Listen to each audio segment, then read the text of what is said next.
Bonjour et bienvenue, je suis Mickaël du blog NotrePatrimoine.fr et aujourd'hui j'ai décidé de faire cette vidéo courte pour vous expliquer les différences entre le compromis et la promesse de vente. Pour commencer, si on s'intéresse à la principale différence entre le compromis de vente et la promesse de vente, le premier s'appelle contrat signalagmatique de vente et le deuxième s'appelle promesse unilatérale de vente. Je m'explique, c'est que la promesse s'appelle unilatérale, c'est qu'elle est à sens unique, du vendeur vers l'acheteur. A l'inverse, dans le compromis, c'est un contrat signalagmatique, c'est-à-dire qu'il y a à double sens, du vendeur vers l'acheteur et de l'acheteur vers le vendeur.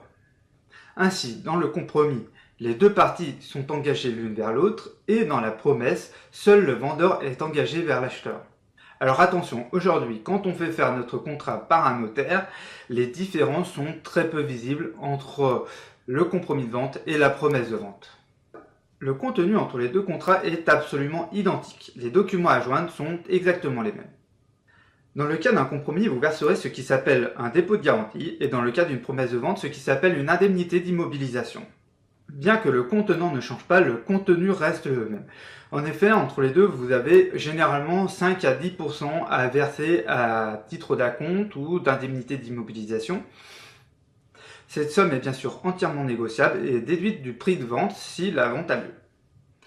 Si en revanche du fait d'une condition suspensive la vente n'a pas lieu, alors cet argent vous sera intégralement remboursé. Qui rédige le compromis? Qui rédige la promesse de vente? Eh bien, le compromis ou la promesse de vente peut être rédigé par l'acheteur, par le vendeur, par un professionnel de l'immobilier. Comme il s'agit d'un acte important, je vous encourage tout de même à prendre un notaire et de prendre votre notaire. Il faut savoir également que pour être valide, la promesse de vente doit faire l'objet d'un enregistrement auprès de la recette des impôts.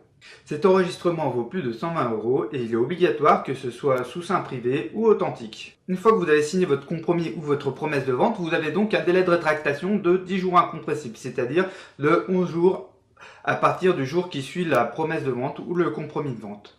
N'oubliez pas que le délai de rétractation court à partir du moment où vous avez tous les documents obligatoires. Pour conclure, n'hésitez pas à prendre un notaire, à prendre votre notaire, ça coûte pas plus cher et ça peut toujours vous rendre service. N'hésitez pas également à télécharger mon e-book, ça peut vous rendre service également. Et puis, vous pouvez toujours aller sur mon blog NotrePatrimoine.fr, laisser un commentaire. Et puis, on se revoit dans une prochaine vidéo. À bientôt!